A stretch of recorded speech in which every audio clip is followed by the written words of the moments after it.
Look, guys, it's one of my greatest achievements. Wario Land 4 on the Game Boy Advance. Perfect way to begin this episode. Welcome to Wario World. Destroy Mario. Well, we're not in Wario World. We are actually Fiery Discourse, your podcast and media featuring dragonesses, female dinosaurs, and other similar saurians and scalies. I'm your host, Ludmillanon, and with me are my co-hosts, Angron, Lucky Eevee, Mathmachine, the Shark, Jordan, Stryker, and today is our 94th episode, and we're discussing the 2001 Nintendo video game, Wario Land 4. So, let's get things started. I'm a number one. Oh man, yeah. Expect a lot of Wario impressions on this episode. Math. Matt? It's Wario time. Wahaha. Perfect. You're not doing it right. You got to use your guts, flat belly. Perfect. But yeah, for those of you who have been tuning into this podcast for quite a while, this is our first ever episode on a video game, and we're going to be doing many more in the future. But the reason we decided to do this particular game first is because, well, we all really like it. So that's kind of the reason why. But don't worry, there'll be lots more linear video games as the time goes on. Oh, go ahead, Shark.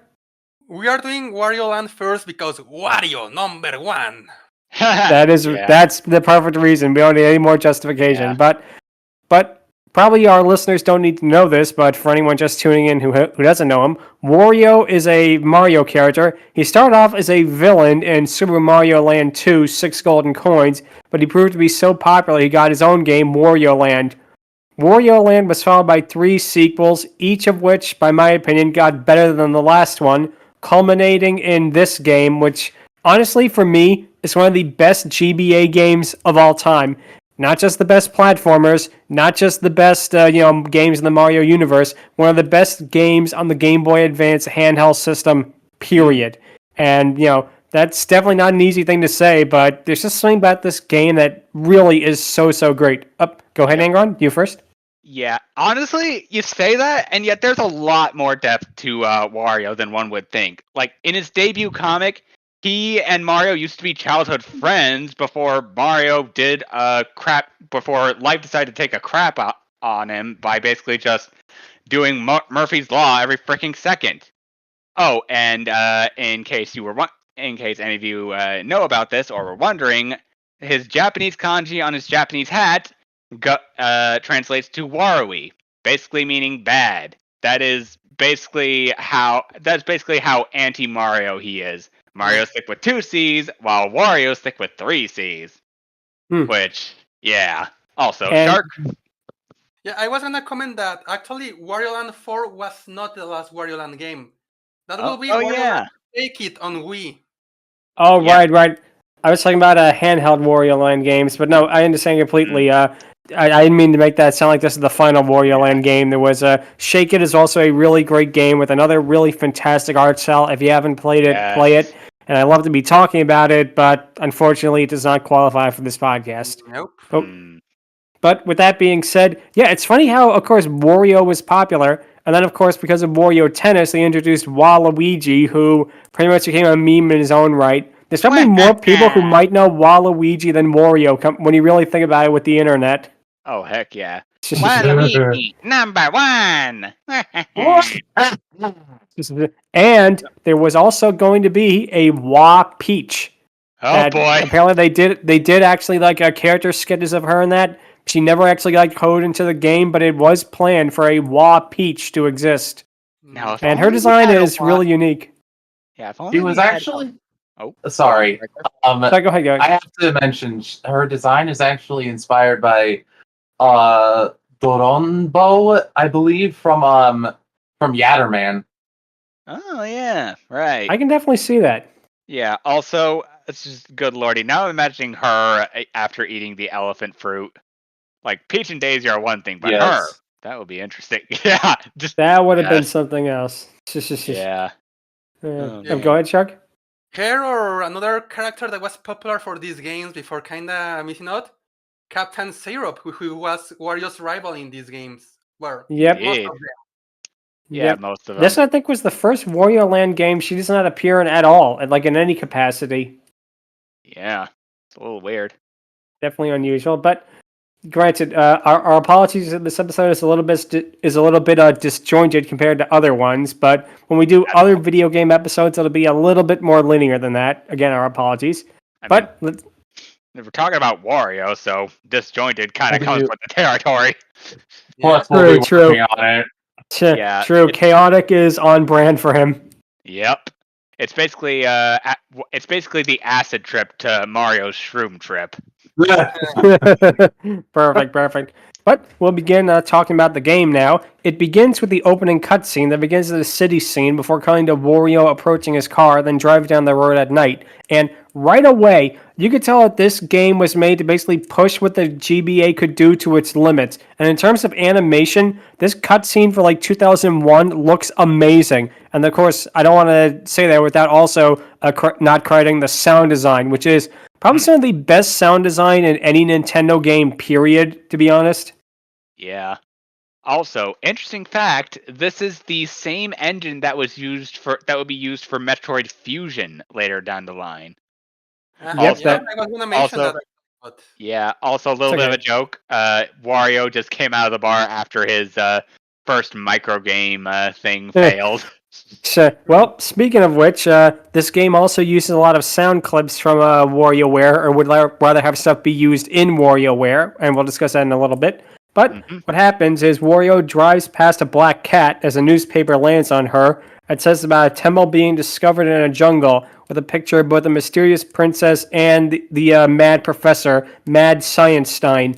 Now, the character actually does have a point in the plot. Not so much the plot, but he does show up, and we'll talk about more about that capacity in a minute. But we then cut to the title screen of Wario driving in his car while the background music plays. And again, Wario Land 4, I'm going to be honest with you, it might have at least the top 20 of greatest soundtracks of any video game ever. And I do mean that. Absolutely. Every single level is perfectly placed to where it fits. And you got to figure, each level has its own unique theme and its own unique song, basically. And of course, the hurry up theme is great, but we'll get to that in a minute. Yep. Once the player presses start and selects the difficulty, we get another cutscene of Wario running towards the pyramid and leaping in the air. He runs up the steps towards it and follows the black cat as the music cuts out before the cat leaps to a nearby hole. Wario follows and falls down, screaming all the way. Wah! Wah! Yep, and again, Charles Martinet, he does such a great job as Wario here. And again, pretty much go ahead, Shark. yeah, I think something that really helps with the humor of that scream is like the sound quality of the Game Boy kind of like choppy, but it really works there. Yeah, it absolutely adds to the, no pun intended here, twisted sense that this game absolutely is going to give us. Exactly. And they say another really funny detail that it's kind of hard to miss, actually, is that when Wario is falling down, it's kind of a blink and you miss it thing. You can actually see the Golden Diva's mask stamped on both sides of Wario. It's one of those things that you wouldn't notice the first time you play, but upon rewatch, it's like, oh, wait a minute. Yeah. Cute little subtle foreshadowing there. But Wario then finds himself in the entry passage as we get to the first level, the Hall of Hieroglyphics, which the Hall of Hieroglyphics probably is the least interesting stage to talk about. It's basically the tutorial stage. It's just a way to introduce the players to all the different game mechanics, which include Wario's butt stomp and his shoulder dash, as well as the various enemies. One thing I do like is how turning enemies different colors means they will give you more coins and gems, which is, again, a really nice touch that they didn't have to implement, but the fact that they did made it a lot of fun. Go ahead, Angron. Also noted is the fact that the hieroglyphs on the walls are of a certain character that will be appearing in the game, which looks very much like Mr. Game & Watch for the most part, except with eyes. And the character is female, but we'll get to more about why that is later on. But yeah, like you said, the character, I believe they're not named. The Mario Wiki just calls them Shopkeeper, so that's what we'll call them for the purpose of this podcast until basically the ending, which we don't want to spoil. So We'll get to it when we get to it. But another interesting part is the game is Keyser, which is basically a floating key that you need to progress and is in every single non-boss level, as well as the 4 jewel pieces that you have to find in every level. It's a thing that kind of encourages exploration in a way. It's not like Super Mario Bros. Where you just run to the end and get to the flagpole. This is more of almost like a Metroidvania, you could say. Not as complex as one, but it definitely is a little more, a little different than your standard side scroller. Go ahead, Shark. Well, I mean, as we said, this game and Metroid Fusion use the same engine, so you can see why it's kind of Metroidvania as well. Oh, definitely. And Matt, you were saying? My favorite part of the mechanic of the game is the hurry up thing at the end, where in order to finish the level, you have to effectively press a button, and then you're on a countdown thing. And if you go past that, you start losing points. It because of the way it distorts the world and changes a few things as you're trying to run back to the entrance portal. That's actually really cool, and you don't see that in other platformers. I mean, there is one, but we'll get to that in a moment. Yeah, we'll talk about that one. But yeah, basically the frog switch is a really neat mechanic, and it's one that was copied in other games. Probably most notably, I think Shark would know about this one, Pizza Tower, which basically is a Wario Land game in almost everything but name. So, go ahead, Shark. Yeah. I mean, I will talk more in detail about Pizza Tower later, but you can, indeed, I think if you talk... Well, the series in general took inspiration from the Wario Land games, but I think that 4 is the one it took the inspiration the most. And also, I was going to mention that in Shake It, they also have like their version of the frog switch. It's a cage, you free a fairy in those cages, and you have to return to the start of the level. So it was clear Nintendo really, this game really worked for Nintendo, since Shake It is kind of its sequel as well. Yeah, and like I said, Shake It is also just a beautiful game in general. Like, I played that one. Basically, think of a Wario Land 4, the gameplay of it, with like the animation style of like an actual animation, like an actual anime or something. It is amazing. Yeah. Also, Bumbles, you thought it was just Saturday morning cartoons? Well, you were wrong. It was Wario Land 4 as well as Saturday morning cartoons. Yeah. Nice. But what happens is basically when Wario gets to the portal, the level transition shows him swirling back while he does a funny face and a scream, which again always made me laugh when I played the game as a kid. But yeah, after beating a stage, it shows you if you collected all 4 of the jewel pieces and in later levels the CD, as well as adds your hearts to the score you got. After beating the tutorial stage, the player can go to minigame shop to trade points in order to play one of 3 minigames in order to collect medals. You basically need medals to use items from the shopkeeper, which we will discuss in a moment. The 3 minigames are number 1, Wario's Home Run, which is a baseball minigame. Number 2, Wario Hop, which is basically that Google Chrome no internet dinosaur game, but with Wario, so that makes it automatically superior. And number 3 is Wario's Roulette, a face matching game, which I don't want to brag, but I was insanely good at that thing for some reason. It's actually really easy to get like insanely high scores if you have like a good memory thing. So that's probably the best one to use. Shark, go ahead. A Wario game with mini games that are kinda silly. Wonder if Nintendo was cooking something else with Wario at the time. I guess we'll never know. But you actually can use medals in the tutorial boss here, even though you most likely will not need it. But again, this area is probably the best place to farm for the medals because they are much cheaper here compared to the rest of the game, so kind of a little tip there. The first boss of the game is Spoiled Rotten, who is a giant eggplant child holding a tiny doll. Sadly, even though she is an evil eggplant, she has eggplant minions. She is not related to the Great Eggplant. Dang. If only she was. Eggplant says, drop dead. Go ahead, Shark. I can easily say something. This boss was the inspiration behind Pepperman in Pizza Tower. Easily. You can easily see that. With basically what happens is you beat Spoiled Rotten basically by shoulder tackling her, and basically the first phase of her boss fight is just her walking back and forth and not even really trying to fight it back against you. But when you get that health bar past the halfway mark, her tired, sleepy face becomes a monstrous one, and you can only attack her from the back here on in. You cannot try to shoulder dash her from the front, or you'll basically get hurt. But yep, Absolutely. since she's the tutorial boss, she is very easy. It's basically, you don't even have to use the item shop item to beat her. You can probably do it just on your own. The best item shop item to use against her, just in case you're wondering, is the bugle, which will basically take out more than half her health. But again, it's kind of wasting it because at this stage in the game, you won't really need it. Indeed. But the later ones, Yeah, we will definitely get to it. But after you beat Spoiled Rotten, we get to see the other 4 zones in the middle show up. And it's here where we're going to do something interesting for this episode. We're not going to be talking about every single level, because if we did, this episode would be 5 hours long. Indeed. Unfortunately. But what we're going to be doing is we're talking about 2 of the most notable levels from each zone, as well as all the bosses. I feel that's kind of a good way to get the whole overview of basically the game and what it is.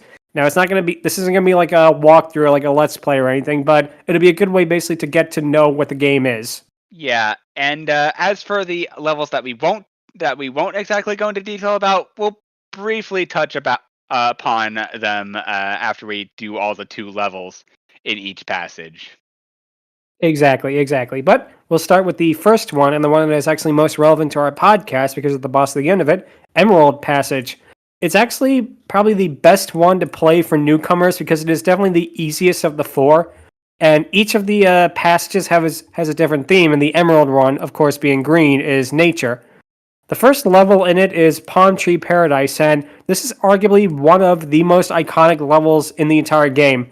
The music is very soothing and relaxing, consisting of a Japanese song with a really nice backing track, and again, it's a good way to kind of ease new players into the game, and it just has such a really chill vibe, you know? And I feel like the reason it is that because it's really linear. There's not a lot of backtracking or difficult jumps in this level. It's really just a way to try to get people accustomed to basically how the game plays. Indeed. It's also the level that where the soundtrack I heard outside of the game. I first heard it on a tweet with a bunch of dancing bulborbs in the snow, and like 2 of them are like bopping to the beat in the background while one of them's just sleeping in the foreground, and then there's another who's just looking around like, okay. Good times. Nice. If only they counted. Yep.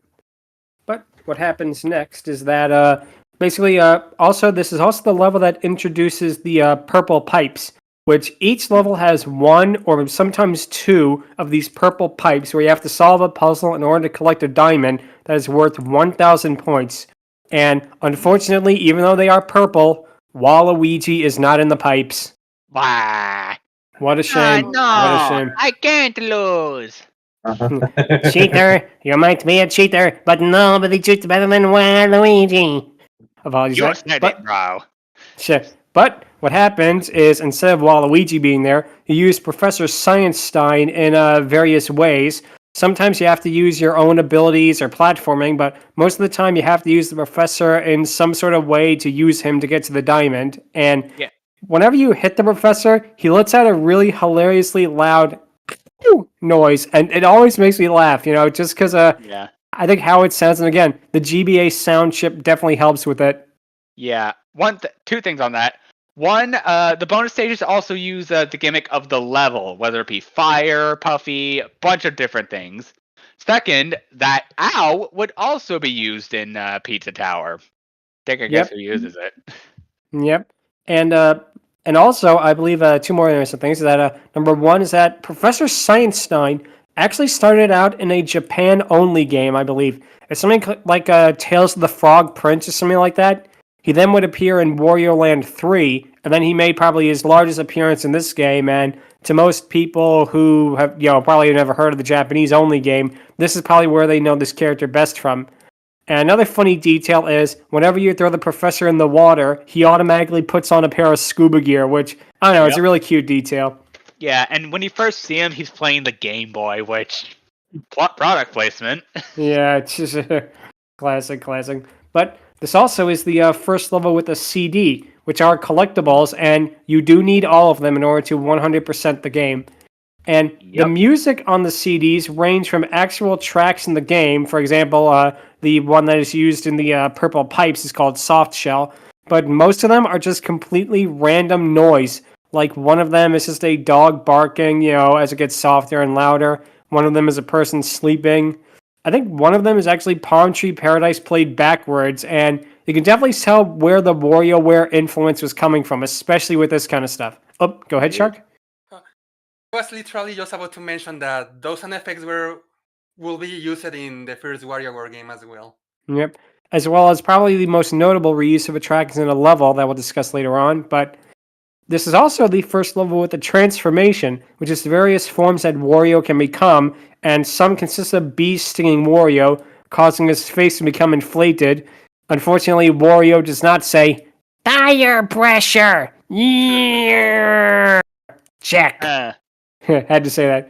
Or Wario being set on fire, causing him to run back and forth repeatedly. This level has monkeys throwing apples at Wario, causing him to become Fat Wario, and yes, that is its name, making him slow, but also making him able to smash holes into the ground. And you have to use this in order to get to another diamond. Go ahead, Angron. I mean, unless those apples are like coated in a crap ton of GMO or like covered in lard secretly or something, then I'm looking at that and I'm like, I'm calling shenanigans. Yeah. Like, I definitely can see that. Yeah, apples are supposed to be healthy. Like, what the heck? Well, when Wario's involved, nothing is healthy. Let's put it that way. Fair enough. Yeah. Remember, Chuck. since Wario is Mario's Bizarro, apples are healthy for Mario, so they are not healthy for Wario. Yeah, the only thing that's healthy for him is garlic. Nice. But what happens is basically what's interesting too is as soon as you hit the frog switch, it happened in a Hall of Hieroglyphics. It probably is more noticeable here that the music switches from whatever the track plays to the hurry up theme, which really is such an intense piece of music. It really makes one, really want to get to the goal as quick as possible. Yep. Before Pizza Tower, we had this. Yep. Hurry up! Yep. And then of course the basically just the music is so great. And again, like I said, and on basically super hard mode, some of these time limits are insane. Like you have to be like frame perfect for some of them. Yep. Yep, that's what it is. But basically, after this level, we're going to be talking about, for Emerald Passage, we're going to be talking about Monsoon Jungle. And this level is interesting because it requires both a lot of platforming and a lot of swimming, as this is the only level in the game where the portal does not drop you off on land. It actually drops you right into the water as you begin. Yep, basically, Subnautica. Yep. This level, aside from... go ahead, Shark. Yeah. Now that I think about it, this game might be one of the few sequel games where your character starts with the abilities they got in the previous game, because in Wario Land 3, you had to learn how to swim, and in Wario Land 4, you can swim since you start. Huh, that's a very good point, actually. I did not think about Kazooie and Tui, where in Tui, you already started with all the Kazooie abilities. Yep. Huh. That's another really good thing to think about. I did not realize that, but yeah, like I said, this level also uses a Puffy Wario as well as a Bouncy Wario, where Wario is hit by a hammer and becomes like a giant spring. You can use it to leap high into the air to get to another area. Monsoon Jungle actually can be kind of a tricky level, especially for new players, especially due to all of the jumps and especially the crocodile enemies, which definitely can take out a lot from you.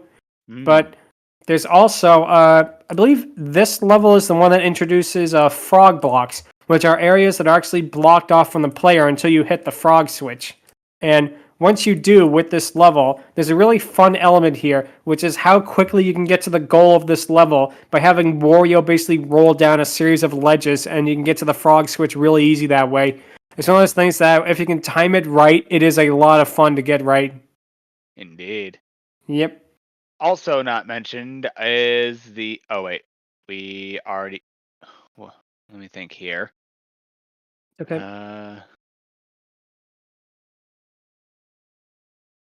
Monsoon Jungle. Oh, yeah. Not mentioned here is... Wait, did we already talk about the water level? The lake one? Oh, no, we didn't.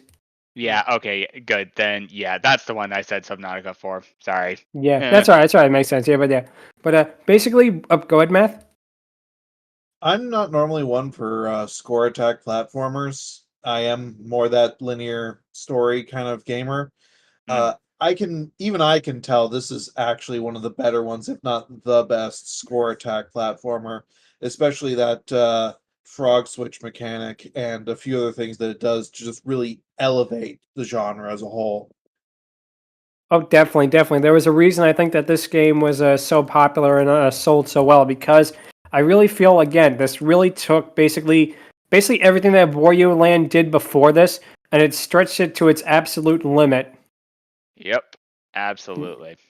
Yep. But what happens next, of course, is once you beat all 4 levels, you can go to Cractus, who is the boss of the level. And before you enter the boss door, there's an interesting little thing here. You can go into the item shop and purchase items to lower the boss's health from the mysterious shopkeeper. Now, there's a couple of details here that's fun. Number 1 is that the cat enters the item shop before you two, and it will always do that for reasons that we'll find out later on.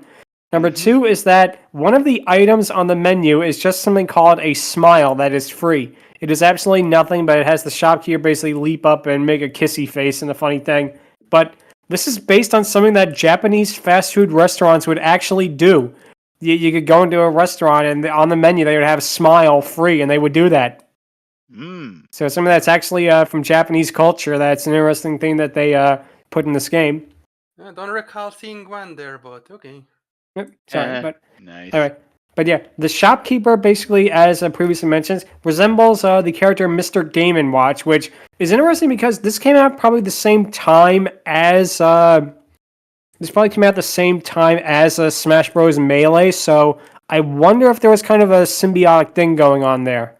But the shopkeeper, unlike Mr. Game & Watch, the shopkeeper is canonically female, and of course we'll discuss how much later on in the episode. But it's here where we get to why we're discussing this game in the first place, because the item that works best against Cractus is the Black Dragon, and that is basically why we are discussing this game. When you purchase it, the shopkeeper follows you into the boss battle. Now, whenever you use one of the items of the shopkeeper, you get a little cutscene of Wario basically lifting weights. The shopkeeper uses their ability or their item to attack the boss. In this case, the shopkeeper approaches Cractus and transforms into a Dragoness. I do like how the Dragoness, it looks kind of goofy, but it's supposed to. It has a real chibi design, and it definitely looks like if you told somebody to draw what a Game & Watch LCD screen Dragoness would look like, it probably would look like this. Let's be real, with the head and that. And I know, it's not really the most unique design or even the best design, but for what it's trying to accomplish, I feel like it works out well. Yeah, absolutely. And also, this wouldn't be the last time. Oh, Math, do you want to say something? Yeah, I really enjoy how the art design really works with everything in this. All the bosses and all the forms that Miss Game & Watch transforms into all have this Wario weirdness, goofiness, odd detailed derpness to them. If you've ever seen a Wario thing, you would know what I'm saying. It's very hard to describe unless you've actually seen it. Yeah, again, it's Wario's acid trip to Mario's shroom trip. Also, what was I gonna say? Never mind. Sorry. But yeah, basically what happens when you select the Black Dragon against Cractus, she basically transforms into the Dragoness and she breathes fire at the giant fly trap, which manages to lower his health down to 2 bars, and every single boss in the game, including the final boss, believe it or not, has a weakness that will lower their health immensely from what you are supposed to do, which makes the boss battles much, much easier than they should be.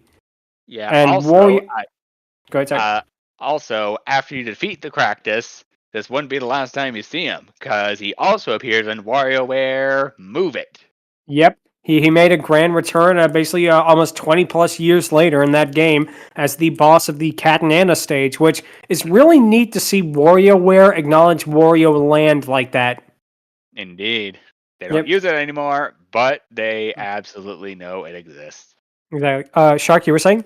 Yeah, I think the last time WarioWare game made an explicit reference to Wario Land that wasn't in a micro game, I think it was in Twisted, because in Wario's house, you can see the music box from Wario Land 3 in one of his furniture. Yeah. And also, I believe you can also see a photo of the temple from Wario Land 4. Hmm. And like in a picture in that. I think it's either that or WarioWare Inc. It's one of those games that I do know that the actual temple actually shows up in a WarioWare as a photo, so it definitely did happen in universe. But Indeed. what happens, basically whenever Wario beats a boss, he gets a certain piece of treasure, this one being a crown, as well as a certain amount of treasure chests if he beats it fast enough, the fastest time being 3. And the number of treasure chests you have at the end basically affects what type of ending you get, but we'll talk about that much later in the game. Yep. The second passage we're going to talk about is the Ruby passage, which is basically a mechanical series of stages. The first one we're going to be talking about is called 40 Below Zero, which is an ice stage. Now, the fun element here is Wario being able to turn into a giant snowball and roll down hills to smash blocks. Obviously, Wario went to Fort Squidward. Second week in a row we made that reference, by the way. Also, this stage reminds me of that one stage in Super Metroid where Samus is stuck in an ice place. Oh, and also that one level in Metroid Fusion, which, again, this came before it, and it used assets from it, so... Yep. Go ahead, Chuck. Yeah, if this is a level, I think it is. There's a gimmick here that reminds me a lot of a certain level in Banjo-Tooie, but I'll get to it if we do get to it. Yep. Indeed. Basically, what happens is this level is a difficult one because it has these Yeti enemies that sneeze on Wario and turns him into an ice statue. Now, what happens with this, you cannot control Wario in any way once he's turned into an ice statue. You can only watch as he continues to slide backwards, and you can actually be knocked all the way to the earlier parts of the stage if you're unlucky enough. Dang. Yep. So this definitely is definitely a tricky level, especially because number one, you actually need to master the ice statue basically to beat one of the purple pipe segments, and number two, basically getting the CD in this level is probably, in my opinion, the most difficult CD to get in the game. Yeah, I'll It's bet. one that a lot of people miss on their playthroughs because you can't really get access to it, I think, until you hit the frog switch, and by then you're probably trying to get to back to the portal, so it's very difficult that way. But regardless, it's still a fun stage, definitely with the setting, with it being like the frozen factory and that. And again, the Yeti enemies do come back later, and again, we'll talk about when later on. But the second level for Ruby Passage is much more interesting because we're going to be talking about Pinball Zone, which is a fun one for various reasons. Oh, hey, you just escaped Vegas. Nice. So, go ahead, Shark. Yeah, something tells me while we checked this special stage way before Wario came and got a certain idea. Definitely. I'm gonna make a pinball racetrack. You do that, bro. I'm not gonna make more micro games. Yeah, and then he made a Mario Party game of it, so Waluigi's smarter, I guess. Yeah. But what happens is, basically the overlay of Pinball Zone is that Wario has to throw balls into slots in order to unlock the doors in the various different themed rooms. Now, each one of the rooms is connected by platforming sections with giant tiki heads, but it's not Squidward's Tiki Land, it'd be Wario's Tiki Land in this case. But they all have different themes, and the first theme in particular is very interesting to us because the theme of the first one is dragons, and it just so happens that there's a mural on the wall of a dragoness breathing fire who looks very, very similar to Ludmilla from Bartok the Magnificent. Now, yes. Also, when I looked at the picture that you showed me, one of the murals looks like it has a flashing light on it, but it almost looks like the dragon is wearing a collar, a legit collar. yeah, I definitely can see that actually when you look at the picture like that. It really looks like that. But yeah, this is also the second week in a row where we have a dragoness who may have been based on Ludmilla in a way. I don't know how popular Bartok was in 2000s Japan, but you never know. Also math. There's a room with a theme of a dragoness. Quick, someone should get that podcast I keep hearing about that talks about dragonesses all the time. Yeah, Yep. yep, That's one of the reasons why we did this for sure. Shark? indeed. Honestly, even if we didn't get the other Dragoness we're actually talking about, we might actually have stretched the rules with this one just so we can talk about this game. Yeah. But Indeed. thankfully, we do have the Black Dragon as well, which we'll talk about in a little bit. But the second room's theme is basically fruits, with various drawings of lemons, pineapples, and bananas on the wall. The third room is jungle theme, with giant gorillas and snakes on the wall. But the giant gorilla, I just want to note, is not Donkey Kong. That would have been fun if it was, but they didn't do that. Yeah. Oh, go ahead, Angron. I would, yeah. Honestly, if that was the case, I was gonna say, are we sure this isn't New Donk City that we're in? Huh. Nice. Go ahead, Matthew. The thought that I got when I saw that gorilla holding the femur for the theme level, oh god, Monkey Bone has returned to haunt me again. Monkey Bone. Thankfully, it's not like that. Anyway, Shark? There is something I don't get. What is a gorilla doing all the way down an ancient pyramid? This is a jungle, so you tell me. Perfect. But yeah, what happens, basically, Wario has to become Fat Wario here in order to knock several of the balls into their slots. This isn't like the other two where he has to just pick them up and throw them. He actually has to basically use it in order to basically get the ball to bounce into its slot. The fourth room is ice themed, and it features Yetis doing a cool strut, snow-topped mountains, and the Yetis from 40 Below Zero come back. And this is not the only time they make a comeback, and we'll talk about their next one later. But an interesting element comes when Wario hits the frog switch, as it's actually probably one of the highest timers of the normal game at over 6 minutes. But there's a reason for that. You have to still do the pinball sections. So they're giving you a lot of time basically to complete all the different pinball sections. Go ahead, Shark. Yeah, they give you a high timer because you're still gonna have to play the gimmick of the level. And this will come back in Pizza Tower because there's a golf them level there, and even after you start the timer, you still have to play golf to escape. Yep. Yep. They definitely. Sorry. But yeah, Yep. there's a thing in later in the Wario Land 4 game that we'll get to in a bit, but it kind of has a similar thing, you know? Yeah, I definitely can see where that comes from. But like I say, basically the theme of the next one is robots, and the pinball sections from here on in are made to basically waste a lot of the player's time. There's a lot of backtracking, and there's a section where you have to basically throw two of the pinballs down basically a hole, and you have to basically follow it to make sure it lands in the correct spot in that. And it definitely can waste a lot of time, especially with the final section, which is space themed. And it has these electrical currents that can actually shock Wario, and it can also really waste a lot of time. But once you beat all the pinball areas, you get a really nice, satisfying moment because Wario can just roll his way to the portal in a really fun moment. Hell yeah. Yep.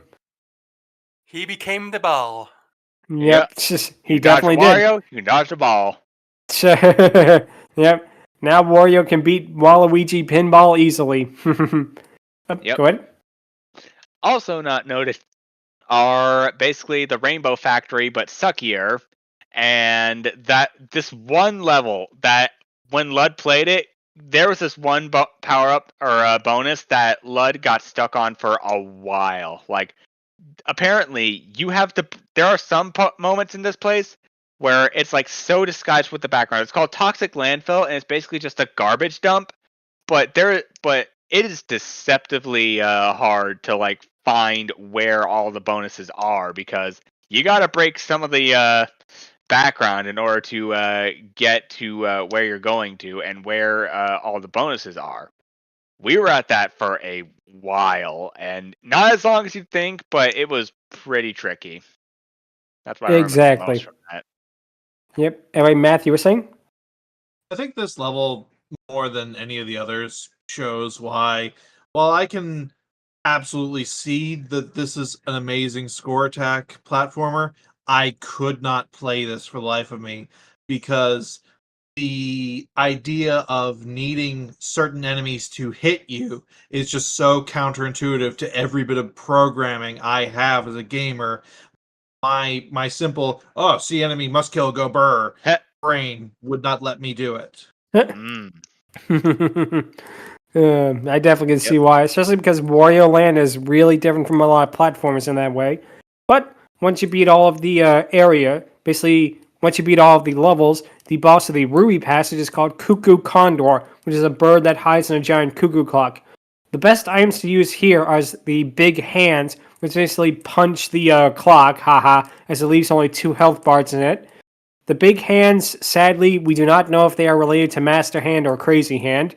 But Wario will get his turn to fight them anyway, so they went from helping him to fighting him, basically. But basically, after the Cuckoo Condor only has 2 basically health bars on it, Wario can beat it by using shoulder dash to knock the claw into its head and destroying the clock.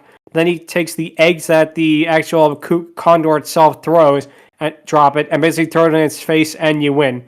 Wario, of course, gets the next bit of treasure, which is the earrings, as well as the treasure chests. And the next zone we're going to be talking about is actually my favorite of the group, is Topaz Passage, which is based on toys and games. And the reason this is my favorite is because this is one where each and every level is just so unique, even compared to the rest of the game. This is the part where they felt like they really went all out with it. Indeed.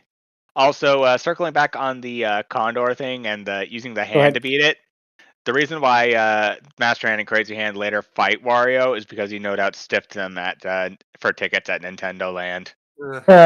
Yeah, or he made him pay extra for copies of WarioWare micro games. Nice. That's true. But basically, the first level we're going to be talking about in the Topaz Passage is called the Big Board. Now, this level is really unique because it's filled with giant slot machines with rotating numbers that you have to hit. And whatever you hit, it causes basically for a cursor to go up a certain amount, and things will happen in the level.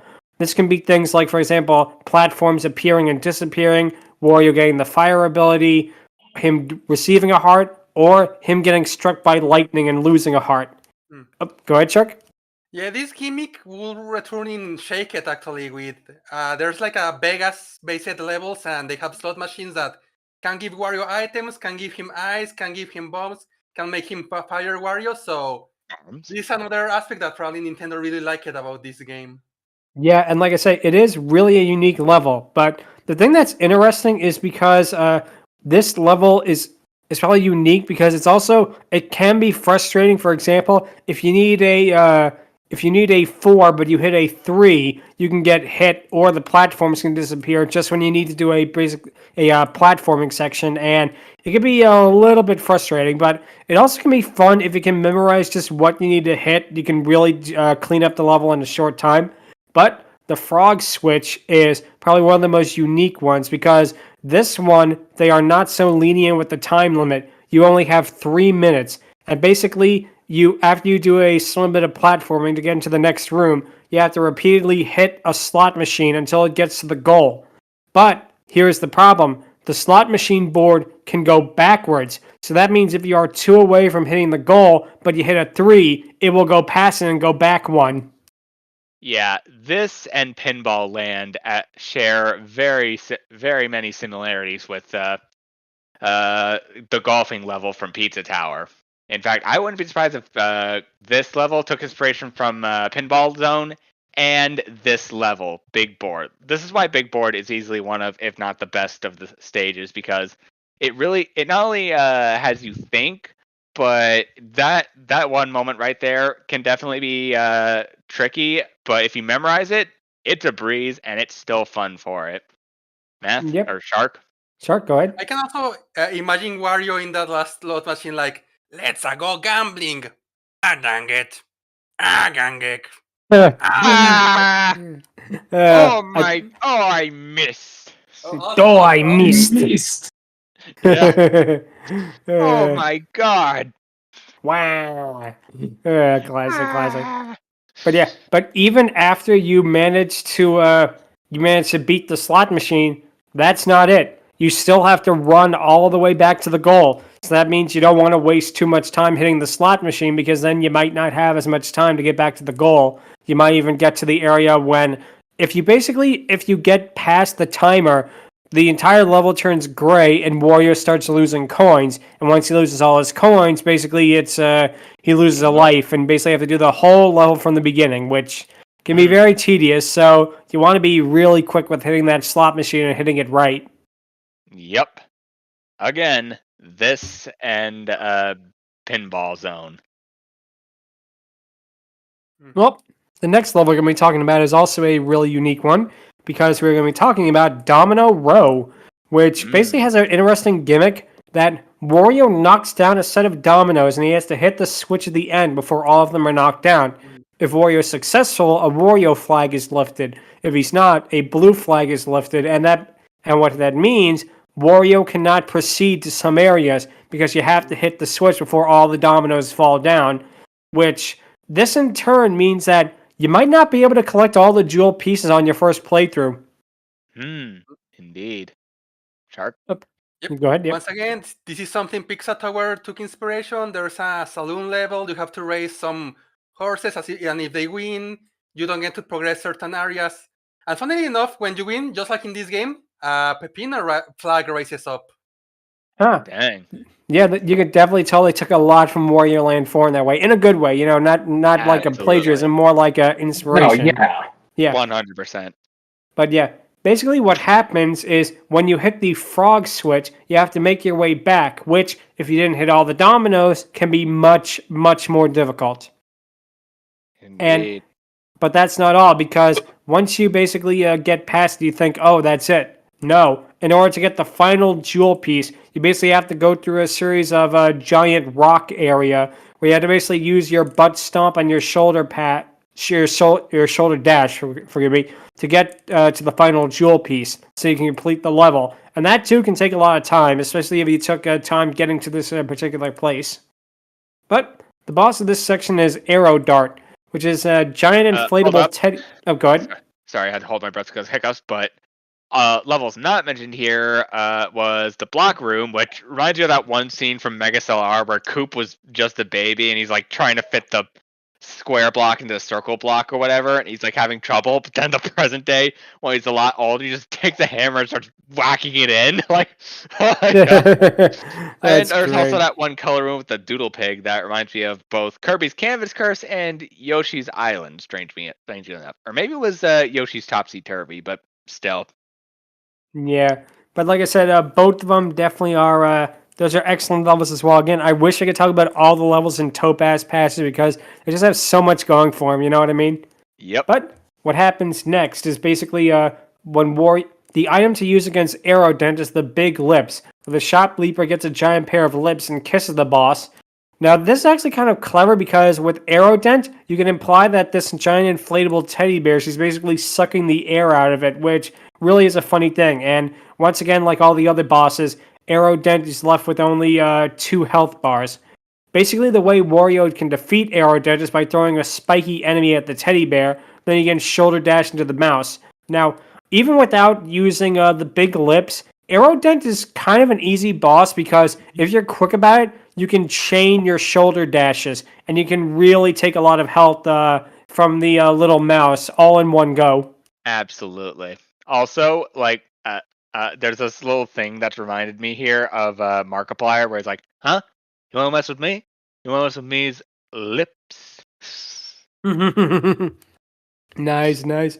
But what happens next is we're going to be talking, after Wario beats it, he gets the, forgive me. Pan? Oh, wait, no, necklace. No, he gets the necklace, right? He gets the necklace and the 3 treasure chests.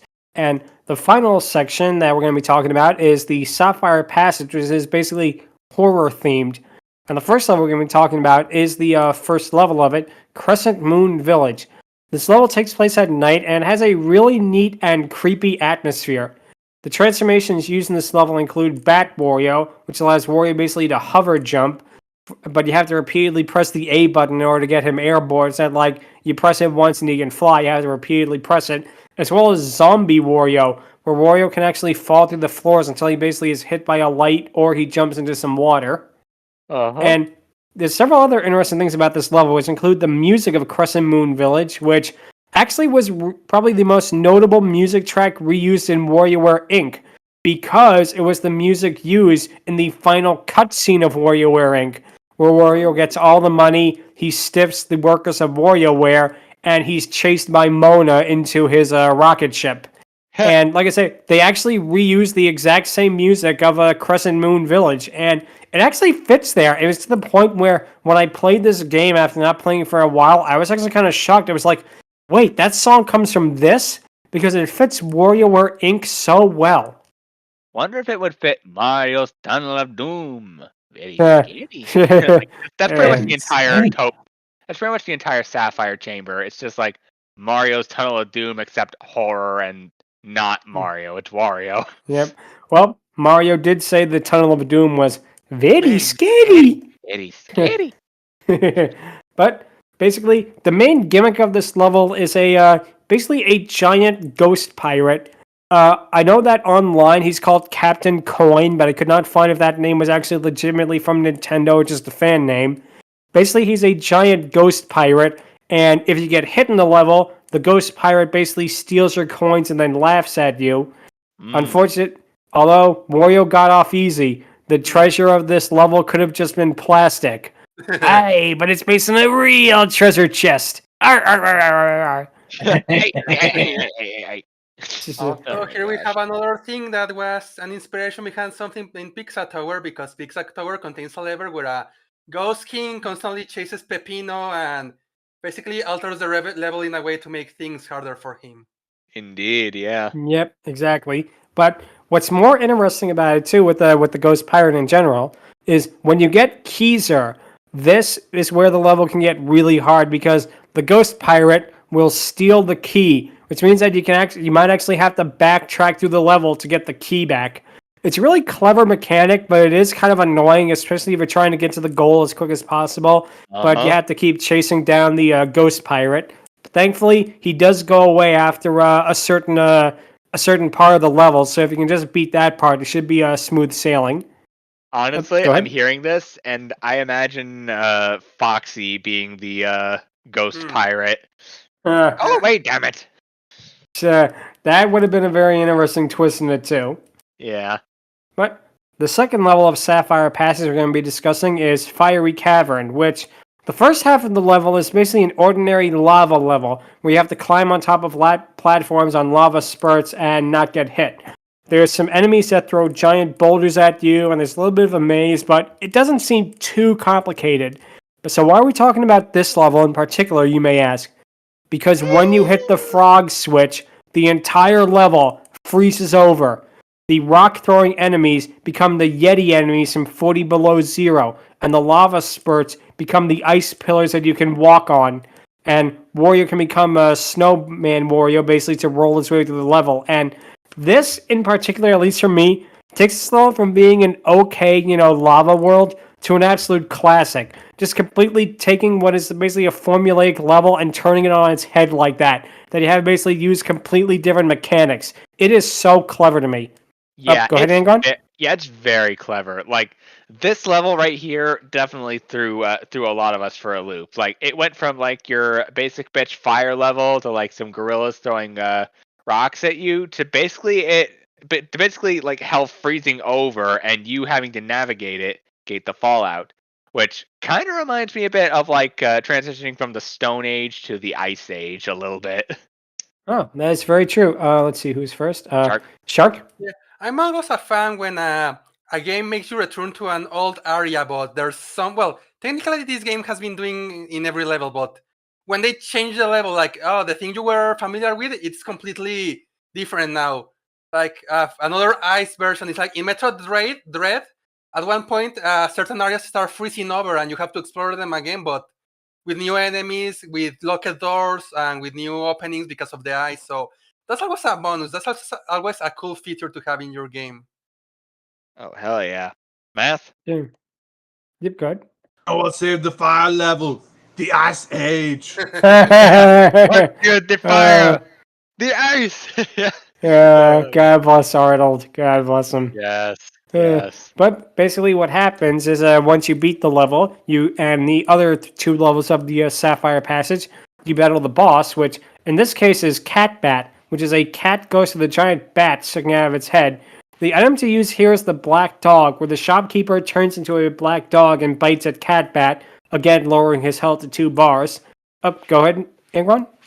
Not mentioned here was let's think here. It was Arabian Nights, which, good lordy, what did Mirage do while Aladdin and Jasmine were away? And the other one was Hotel Horror, which is basically Hotel Mario, if better, and basically just Wario. Also horror. Or it's the Last Resort from Luigi's Mansion 3. Yeah, that too. Or it could be all three. Yep. Hotel Mario became Hotel Horror, and then later on the booze moved in. Yep. But basically, what happens once you are... Basically, Wario can defeat Catbat by shoulder dashing the bat, destroying it, and leaving Catbat bald. Wario then basically has to jump on Catbat and basically butt stomp his bald head in order to beat the boss. And My eyes! so here. But once you're done with all 4 passages after getting the brooch from Catbat, you get access to the Golden Passage. And the Golden Passage basically is a stage that is a gauntlet of literally everything you have learned up to this point. And the real twist of the stage is that as soon as you begin the stage, you immediately hit the frog switch. Meaning that you have to do the entire stage in 9 minutes and 30 seconds. Thankfully, the stage does not have a CD to collect, but you do have to collect all of the jewel pieces and Keyser. And it gets brutal because this level has a lot of pitfalls, and if you fall into one, you fall into water that will drag you to the start of the level in most cases. Yeah, you can waste a lot of time here. Basically, they did not make this an easy level. Angron?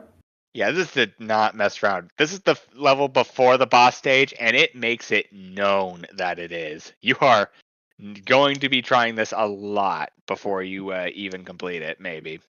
Yeah, definitely. And one funny detail about the stage is this is the only stage in the entire game where you find the professor outside of the purple pipe section because you have to use him basically in order to break a block in order to proceed. Which is pretty neat that they did that, you know? Yeah. Kind of a full circle thing. But once defeated, you get to go to the final boss of the game, Golden Diva. And like with the other bosses, you actually can use one of the items to severely weaken Golden Diva. Not as much as where she has 2 health, but enough to where you can actually take out over half of her health bar. Unfortunately for us, it is not the black dragon, it is the black dog. Aww, that would have been fitting if it was. It would have been great. Dragon. It would have been so great. But regardless, basically what happens is the black dog takes out over half of the diva's health, making it very easy. If you battle her normally without any item, you'll have to basically beat through all of her mask faces. Regardless of your choice, basically the shopkeeper is shown to turn into the black cat from the early part of the game, then is sucked up into Golden Diva. Now, what's interesting how it begins... go ahead, Math. What you were saying about all of the different faces during the battle. Yep. I really like the detail of these. They're actually, because this game came out so early, this is actually a decade before this, they remind me of the Rage comic internet meme faces. And just something so universally hilarious about it. Yeah, and another fun detail is the more and more you hit her, the angrier her facial expressions become before it becomes basically seething hot rage, you know? Yeah, it's also, I like this one mask where like she gets hit and she's just like, it's totally nothing. I'm totally not miffed like to high heaven. I'm totally miffed. I'm gonna kill you now. Yeah, exactly. Go ahead, Shark. Something I like about this battle is that one way of hurting her is with Spring Wario, and it's an interesting case because you actually need to have Wario hit himself with a mallet. Nice. Exactly. It's like basically a lot of players, myself included, when they see the hammer, obviously the first thing they're going to think about is throw it at Golden Diva, but then nothing happens. And what happens next is that you have to basically hit yourself with the hammer, then spring jump into her face. Boing. Yep. But once she managed to defeat all of her mass, when she's down to basically 4 health bars, her true form is revealed, where she basically looks like a really unflattering woman. Basically, I think the best way to describe her is imagine the Queen of Hearts from Disney's Alice in Wonderland with a bit of an elongated face and basically a chalk white expression, and you're halfway there. Honestly, she's basically she's basically the Japanese interpretation of Victorian England, if you can imagine it. Wow. That is all. I can actually see that. Actually, it makes more sense. Shark. Way better things. Shark, yep? Yeah, well, the elongated face and the fact that it's white and it looks like a bowling pin, all I can think is, who are you calling Pinhead? Alright, Pinhead, your time is up. Yeah, classic. Classic. Absolutely classic. But what happened? Get you nowhere. But basically, Wario can basically finally hit her actual face by shoulder tackling her. But this is difficult because now Golden Diva will destroy the platforms you are on.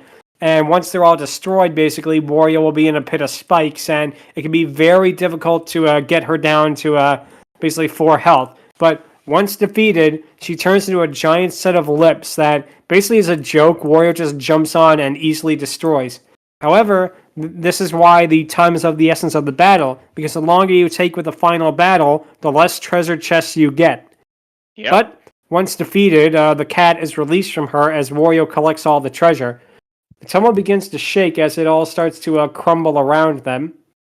What happens is basically the cat... I like how the cat's basically is sitting on top of Wario with an annoyed look on her face. That's a really funny moment there.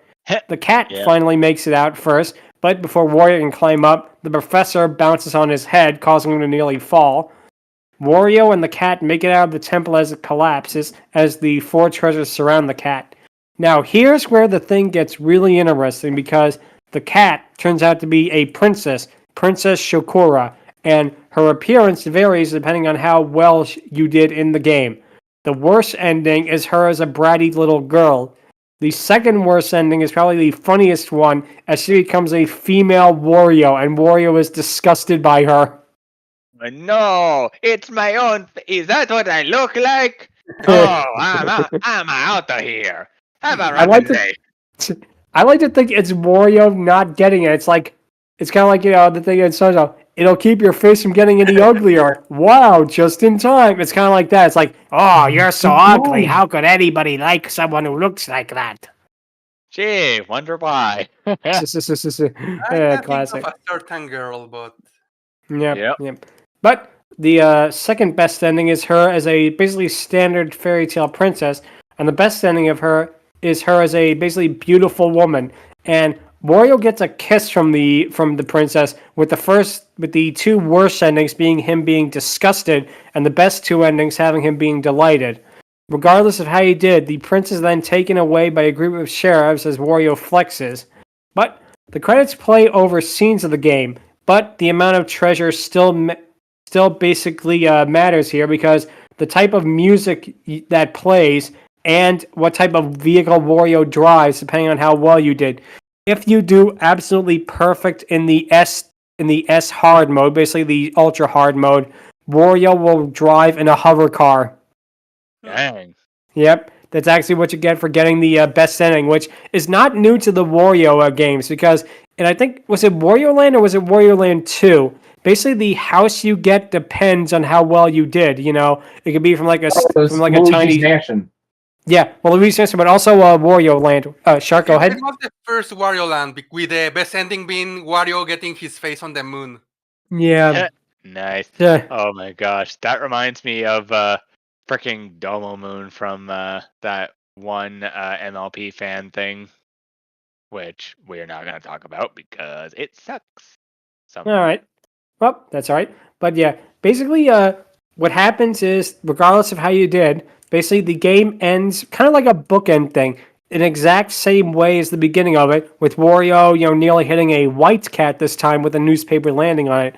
but this time the newspaper says about an all-you-can-eat steakhouse with $10 steaks as the game ends with the same exact music from the beginning. So evidently Wario does not want another adventure. He just wants to eat, which, again, really in character for the guy. I think actually it was a calico that he nearly ran over. Could be Huh. wrong. Eh. But anyways. But yeah, like I said, it's really interesting how basically how the game goes full circle on that. And Wario Land 4 as a whole really holds up. Like, this game is over 20 years old, and it's still as fresh as the day you play it. This is the kind of game that I feel is never going to go away in any sort of way. It was a smash success, and I think others, too, consider it to be one of the better platformers that has ever been made. And it's easy to see why. Go ahead, Shark. Yeah. Go ahead, Chuck. Sorry. Honestly, at this point, we are recording this. I'm surprised that Nintendo hasn't added it to the Nintendo Switch Online Game Boy Advance program. Yeah. Yep. I'll watch them add it tomorrow now that we cover it. Well, hey, if we did, maybe it's our doing. Indeed. Also, despite not really being a Wario fan per se, I can definitely understand the charm that goes into each and every Wario game, to the point where I have somewhat of a respect for each and every time Wario shows up. Whatever he's doing, it's just Wario being Wario. Which leads us to our question of the day, which is, what is your favorite Wario moment? Lud, you got the floor. Give us your best. Well, this is going to be really interesting because basically Wario Land 4 was one of the first games I think I ever really got into, probably when I was 7 when it came out, and I played that thing over and over again. But another Wario game and Wario series that I really enjoyed was the WarioWare series, which began same exact year as Wario Land 4, WarioWare Inc., and this was another game that was completely unlike any other video game you had seen before. Oh, sure, there were mini-game compilations before this, but nothing in such a fast way, basically. And all the characters in WarioWare Inc. were created for WarioWare. And yet, despite them being only one game old, they feel like they've been there since the beginning. That is how well characters like Mona, 9-Volt, Jimmy T, Dr. Krygor, basically Cat Nana, Orbulon, all of them. And of course, later on, they added more and more. But even the first WarioWare, it's just a fun game. And it's an endless replayable one, too, because trying to get your high score on some of these mini games can be really, really difficult. And again, it's one of those games that you could really make the case that WarioWare Inc. revolutionized the entire gaming industry as a whole by showing that there was a market for just like really, really short type of games in that. And you had other franchises like SpongeBob try to do it with SpongeBob Squiggle Pants. And it's interesting because, WarioWare is one of those games that, don't get me wrong, Wario Land 4 is basically in my top 10 favorite Game Boy Advance games. It is so, so good. But WarioWare just blew me away with what it did. And I think because, again, it was so unique and so different from anything that had come before, Mm-hmm. Absolutely. There's definitely going to be one of them. Of course, there's Wario and Mario Party and Mario Tennis and Mario Golf, and he was always good in those. Oddly enough, he was not in I think Wario Tennis on the GBA. Oh, weird. Yeah. Probably had other obligations with Wario Land 4 and WarioWare. Oh, definitely, yeah. But like I said, basically my thoughts on Wario as a whole is he's really just such a fun character. You can tell Nintendo themselves really, really like using him and everything because, again, he's one of those characters that no matter what happens, you're going to have a good time with him. You are going to have, even in like these Smash Brothers games where his characterization was not as, shall we say, good as some of the other ones, it's still a fun time. It's still one of those things where he's just such a great character. I think because he's the evil Mario, you can do so much with him, Yeah, I kind of went on a little tangent here, but yeah, I'm going to say my favorite Wario moment, at least for me, was playing both back-to-back Wario Land 4 and WarioWare Inc. in the same year, which really was something else. But that's going to be my pick. Angron, what would your pick be? That's gonna be a little tricky because yeah, like I said, I am not the biggest fan of Wario. I like Wario, but that's basically like me saying I like Daffy Duck. They're both great, and seeing them comedically get punched all the freaking time is pretty hilarious. But like, I wouldn't call them my favorites, nor would I really go out of my way to 100% support them. They're meme worthy for sure in many cases, but yeah, I don't know too many moments outside of a Dynamite boss fight in Mario World. Wario Master of Disguise, him just basically inventing a TV helmet to just go into TV and rip off a freaking Mario wannabe. But thankfully I have something that can. Oh, and let's not forget the infamous battle against Rudy the Clown and him just tossing a princess aside from her shake dimension. But let's not forget the ever iconic WarioWare Gold. Oh, yes. Lordy, there were many moments in here that could have easily made this answer easy.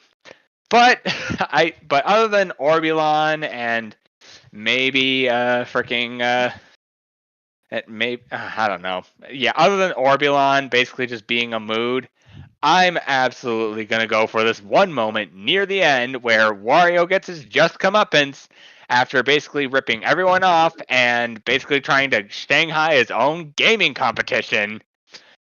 Master Mantis has Young Cricket leap at Wario and grab his butt. What? Yeah. Like, good lordy. Like, he just like, flying leap attack! And he just freaking, he couldn't anywhere. But nope, he just got butt grab. And Mario's like, get off me. And I'm just like, what? Oh my gosh, what? What was even the thought process? Like, bring that ass here, boy. Not literally. So yeah, that's gonna be my moment. I definitely can see why. That's Okay. great. That's great. So let's see who's next. Matt, what would your favorite Wario moment be? I'm a very simple man with this character. I love whenever Wario and Waluigi show up in any of the Mario sports games. Oh hell yeah, I know. Yes. I think I know which one In too. the sports games, they are effectively Dick Dastardly and Muttley. You choose which one is which, and they are just the best comedic bits of any of those games. Yeah, absolutely Dick Dastardly. Waluigi's Muttley. No, actually, Waluigi was inspired by Dick Dastardly. So it'd be the opposite. Yeah. Wario was based on Dick Dastardly. You can see it because of the purple color scheme and the mustache. Yeah. Interesting. But yeah, I think the best example of what you're talking about is Mario Power Tennis for the GameCube. The opening cutscene of it is basically a Mario cartoon. It is amazing. It is one of the best cutscenes I think in any game ever. With how much laughs it has, how much character it gives to it. I love Waluigi's idea of basically an insult is crazy eyeball man.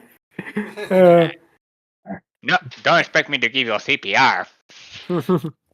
I was just about to mention that it has the the game has bloopers at the end credits, and again, it is so much character. I mean, as a kid, when I played Mario Power Tennis on GameCube and I saw that, it made me want a Mario cartoon like that so badly because it had just so much character to it. I'll bet. Whew. Good times. Yeah, that is a great choice right there. Because, the Mario spin-off games definitely give a lot of time to Wario and Waluigi and their relationship. Absolutely. Great. So, let's see. Stryker, what would your favorite Wario moment be? I never really played many Wario games when I was growing up. The only one that I really remember playing was Wario Land Shake It. That's a great game. Yeah. And I think I'd have to go with playing that for the first time because I never actually ever played any of the WarioWare games. I mean, until Nintendo Switch, that is. But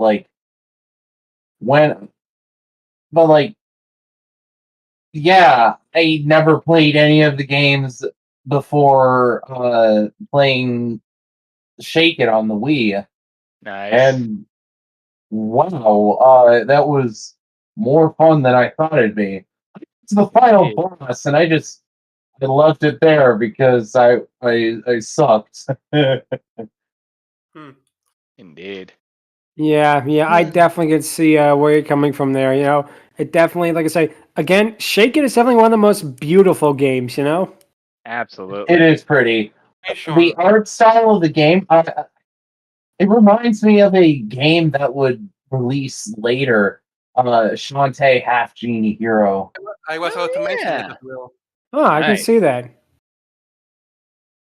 Huh, that's a very, very interesting way to put it there. Also, So- DuckTales. Honestly, that's what it also reminds me of. Oh yeah, because that's the same True, very, studio. very true. Huh, I definitely could see that. Also, let's see, Shark, what would your favorite Wario moment be, or memories in that? That's a really interesting one because I do remember I played the Wario Land 3 on the Game Boy Color, but I was never able to beat it over some stuff, and eventually I lost the copy. And for a Wario Yeah. Land game, it wouldn't be until Wario Land Shake It where I will get a new Wario game. And yes, as Stryker mentioned, the art style is beautiful. I love the music. I haven't heard much of Wario Land 4, but I know Shake It has some great songs there. And Oh yeah, the Yeah. soundtrack is so memorable. yes, yeah, like the casino levels are great. The train, it's great. And yeah, I really like the game. I 100%ed it. I collected all the treasures. I did all the missions, all the music. Basically, I collect. So yeah, I think if there's a Wario game I spend a lot of time playing and having memories, it will also be Shake It. Nice. Huh. Oh, and Yeah. another thing I like about Wario is the Wario dice memes that came Oh, out. a few years those are ago. hilarious. Those are absolutely hilarious. If you haven't seen them, go on YouTube, just type in Wario dies by, and you will laugh and laugh. Especially the For at- biblically Yeah. accurate one. Hey, Yeah. stupid. Yeah. God said, "Where's your brother?" And he said, "Hey, stupid! I'm Wario. I'm a number one. What? God. You're cursed. You're gonna die for the rest of your life. Oh my God! Wow! Yep. Classic, Yeah, classic. man. That, Oh my god. absolutely. Honestly, classic. if it wasn't the WarioWare Gold, it was either going to be SMG 4's freaking wacky Wario Bros. Him and Waluigi just playing golf and sucking so hard, or the death battle between him and King DDD. Huh? That's another good thing. But Yeah. yeah, Interesting. Yep. as for games, it will be Wario Land Shake It, and as for other thing, it will be the memes where he dies. Yeah. Yeah. Yeah. Those are some of the best memes out there. If you haven't seen it, see it. But now it is time for the patent pending Dragoness Scale, where we're gonna rank Princess Shakura in her shopkeeper / Dragoness form. I would really love to discuss the Dragoness mural, but unfortunately, it's an inanimate object. If it Yeah. came out of the mural and attacked Wario, it definitely would go on the list, and it'd probably get a high score just based on design alone. But unfortunately, we can't do it. But Yeah. for Princess Shakura, this is interesting because the design is meant to be a little silly. It's meant to be basically, again, what a dragon would look like if it was on a Game & Watch game. Yep. And for what it intends to do, and for the shopkeeper's basically true identity, and for the identity, we're going by the best two versions, not the female Wario version. That would be I- interesting, though. That'd be very interesting. But I'm going to give Princess Shakura I'm going to give her a 6 out of 10. I really would love to give her a higher score. I really, really, really would.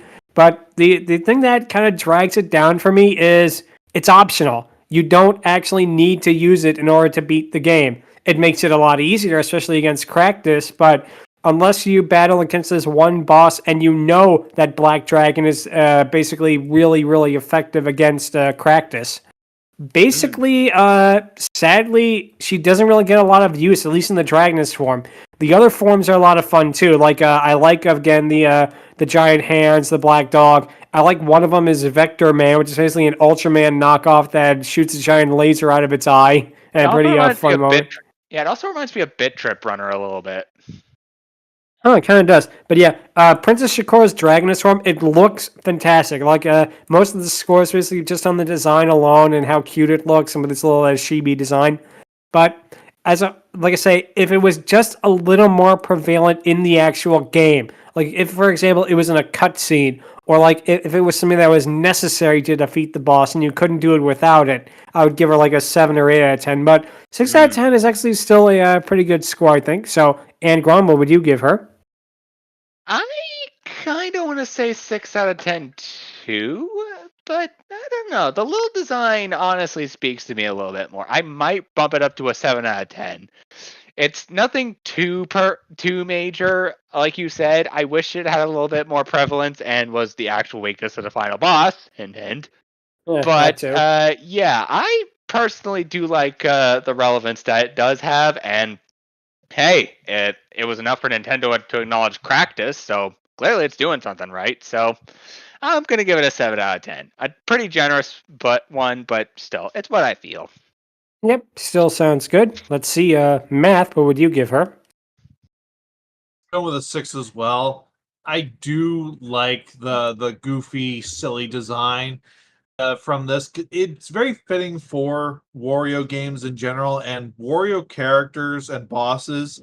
You could silhouette these things, and you would instantly pick them out anywhere from any game.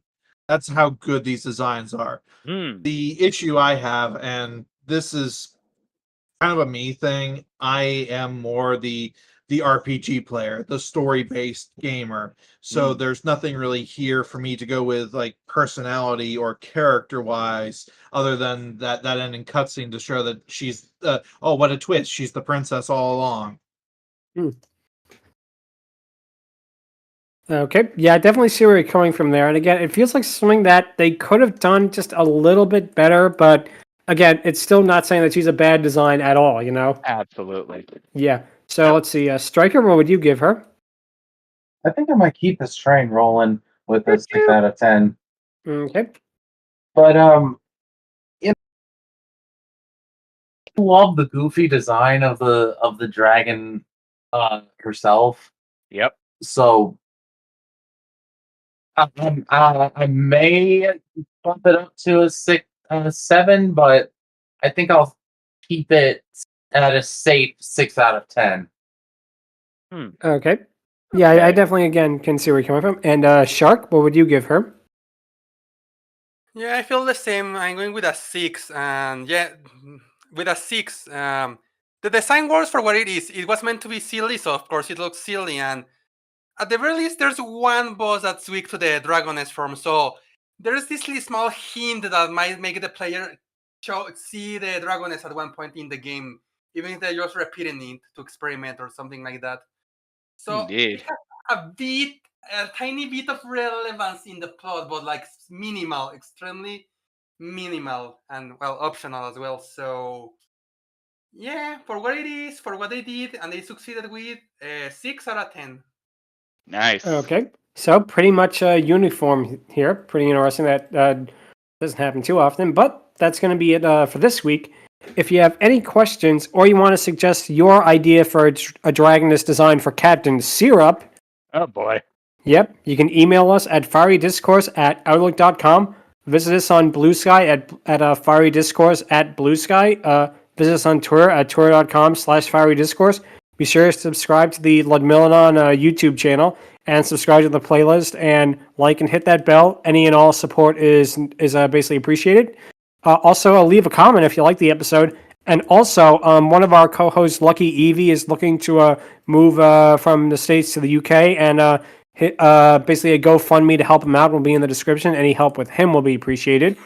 Next week, we're going to be talking about something a bit newer and retro at the same time, because we're going to be talking about the 2021 Transformers Rescue Bots Academy episode, The Tracker, featuring not the first female Autobot. She's the first female Autobot in visual media, let's say it this way. but Yep. it's going to be a lot of fun. And basically, we're going to talk about basically, we'll talk about her this time. We'll talk about the other female Dinobot in another episode, but it'll still be a lot of fun. Looking forward to it. And until next time, thank you guys so much for watching. And until then, take care. Have a rotten day. Yeah. Perfect. See you all next week. Get out of These here. Good luck. This podcast stinks. I am leaving. Wait for me. Couldn't end it any other way than that this week. Thank you Bye. guys so much for watching, and see you all next week for Transformers Rescue Bot Academy. Till Till then. all are one.